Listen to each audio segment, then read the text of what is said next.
Indian cricket ടീമിനെ സംബന്ധിച്ചിടത്തോളം നിലവിൽ നടന്നുകൊണ്ടിരിക്കുന്ന വിജയ് ഹസാരെ ട്രോഫി വെറുമൊരു ആഭ്യന്തര ടൂർണമെന്റ് അല്ല.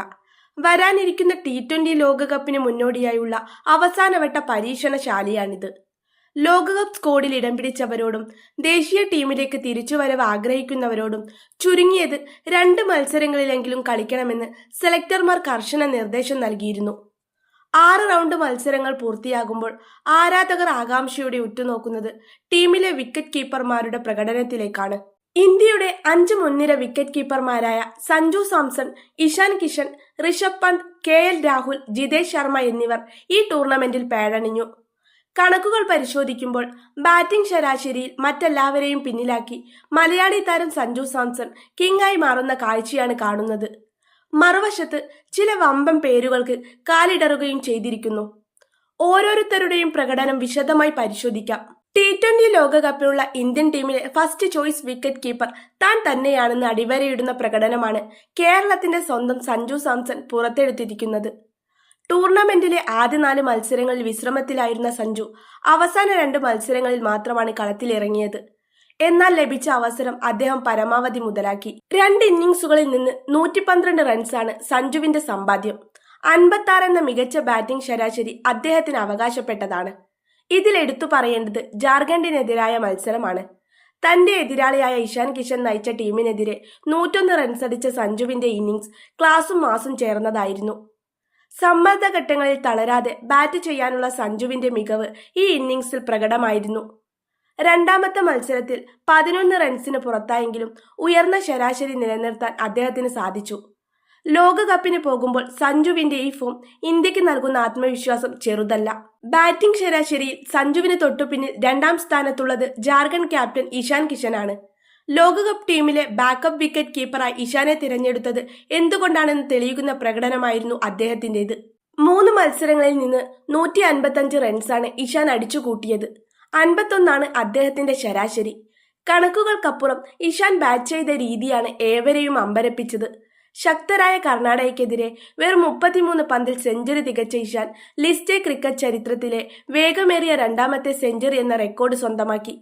125 റൺസ് നേടി അദ്ദേഹം പുറത്താവുമ്പോൾ ബൗളർമാർ നിസ്സഹായരായിരുന്നു. സഞ്ജുവിന് ഏതെങ്കിലും ഘട്ടത്തിൽ പരിക്കേറ്റാൽ പകരം വരാൻ താൻ 100% സജ്ജനാണെന്ന് ഇഷാൻ ഈ പ്രകടനത്തിലൂടെ വിളിച്ചു പറയുന്നു. മറ്റ് വിക്കറ്റ് കീപ്പർമാരെ അപേക്ഷിച്ച് ഈ ടൂർണമെന്റിൽ ഏറ്റവും കൂടുതൽ സമയം ക്രീസിൽ ചെലവഴിച്ചത് ഡൽഹി ക്യാപ്റ്റൻ ഋഷഭ് പന്താണ്. 6 മത്സരങ്ങളിൽ അദ്ദേഹം ഡൽഹിക്ക് വേണ്ടി പാടണിഞ്ഞു. റൺവേട്ടയിൽ മുന്നിലാണെങ്കിലും ശരാശരിയുടെ കാര്യത്തിൽ അദ്ദേഹം സഞ്ജുവിനും ഇഷാനും പിന്നിലാണ്. 212 റൺസാണ് പന്തിന്റെ സമ്പാദ്യം. ശരാശരി 42.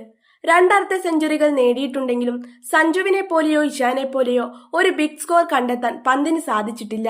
70 റൺസാണ് അദ്ദേഹത്തിന്റെ ഉയർന്ന സ്കോർ. ലോകകപ്പ് ടീമിൽ സ്ഥാനം ലഭിക്കാത്തതിന്റെ നിരാശയാണോ അതോ ബാറ്റിംഗ് ഫോമിലെ ചെറിയ പാളിച്ചയാണോ എന്ന് വ്യക്തമല്ല.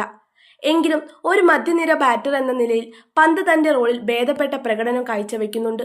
KL രാഹുൽ ഫോം വീണ്ടെടുക്കാനാവാതെ. കർണാടകയ്ക്ക് വേണ്ടി ഇറങ്ങിയ KL രാഹുലിന്റെ പ്രകടനം അത്ര ആശ്വാസകരമല്ല. 2 ഇന്നിംഗ്സുകളിൽ നിന്ന് വെറും 60 റൺസ് മാത്രമാണ് അദ്ദേഹത്തിന് നേടാനായത്. ശരാശരി 30 മാത്രം. സാങ്കേതികമായി തികഞ്ഞ ബാറ്ററാണെങ്കിലും വലിയ സ്കോറുകൾ കണ്ടെത്തുന്നതിൽ രാഹുൽ പരാജയപ്പെടുന്നു. ലോകകപ്പ് ടീമിൽ സ്ഥാനം ലഭിക്കാത്ത രാഹുലിന് സെലക്ടർമാരുടെ ശ്രദ്ധ തിരിച്ചുപിടിക്കാൻ ഈ പ്രകടനം മതിയാകില്ല. വരാനിരിക്കുന്ന മത്സരങ്ങളിൽ രാഹുൽ ഫോമിലേക്ക് മടങ്ങിയെത്തേണ്ടത് അദ്ദേഹത്തിന്റെ കരിയറിന് തന്നെ അനിവാര്യമാണ്. ഈ ലിസ്റ്റിലെ ഏറ്റവും ദയനീയമായ പ്രകടനം കാഴ്ചവെച്ചത് ജിതേഷ് ശർമ്മയാണ്. ലോകകപ്പ് ടീമിൽ നിന്ന് പുറത്തായതിന്റെ ആഘാതം ജിതേഷിന്റെ പ്രകടനത്തെ ബാധിച്ചുവെന്ന് വേണം കരുതാൻ.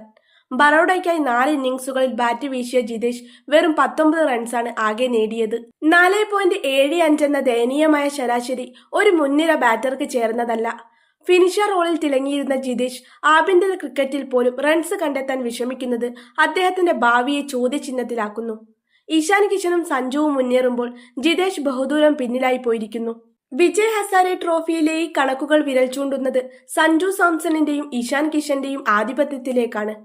T20 ലോകകപ്പിന് പോകുമ്പോൾ ഇന്ത്യയുടെ വിക്കറ്റ് കീപ്പിംഗ് ഡിപ്പാർട്ട്മെന്റ് സുരക്ഷിതമായ കൈകളിലാണെന്ന് ഇവർ തെളിയിക്കുന്നു. സഞ്ജുവിന്റെ സ്ഥിരതയും ക്ലാസും ഇഷാന്റെ വെടിക്കെട്ടും ഇന്ത്യക്ക് മുതൽക്കൂട്ടാകും.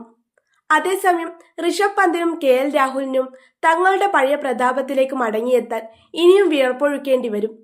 ജിതേഷ് ശർമ്മയ്ക്കാകട്ടെ ഇത് തിരിച്ചറിവിന്റെ കാലമാണ്. പ്രിയപ്പെട്ടവരെ, നിങ്ങൾക്ക് ഈ വീഡിയോ ഇഷ്ടമായെങ്കിൽ ദയവായി ലൈക്ക് ചെയ്യുക, കൂടുതൽ ആളുകളിലേക്ക് ഷെയർ ചെയ്യുക.